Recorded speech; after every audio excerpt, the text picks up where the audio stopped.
Mag-isa po ako ng luya at lulutuan ko po ng ulam ang nanay ng may kamatis. Lagay ko na rin ng bawang at sibuyas. Yan, halo-haluin. Yan po ang gusto ng nanay ko, ang may kamatis na ulam na isda. Kaya ito, hinahalo-halo ko at ilalagay ko na rin siyempre ang kamatis. Style sarsyado po siya ang luto. Kaya lang ayaw po ni nanay ko ng may itlog kasi nalalasa siya. Kaya ito ang way ng aking pagluluto. Yan po ang gusto niya. Yan, nilagyan ko na rin po ng seasoning,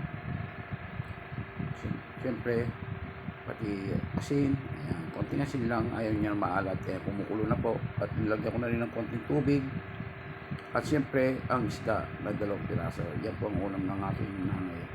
Yan po ang pinabili niya sa akin kanina kasi gustong gusto niya raw po yung gantong luto. Ayaw niya po na may itlog, para po sa kanya yan.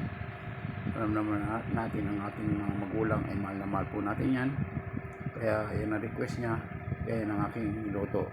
Medyo hinalo-halo, binabaliktad, ayaw bumaliktad, yung isa naman, bumaliktad ng isa, yung isa ayaw na naman, gusto ata ang kawaling baliktarin para bumaliktad. Ito na, kaya yun, binig na, baliktad po siya, yung baliktarin para lumalaban pa isda. Yan po, kumukulo na at papatayin ko na ang aking nilutong sarsyado. Ayan po, daling ko na sa loob, kaya dito na kami sa lapag, kaya kakain na aking mga magulang. Maraming salamat po sa inyo. Bye-bye!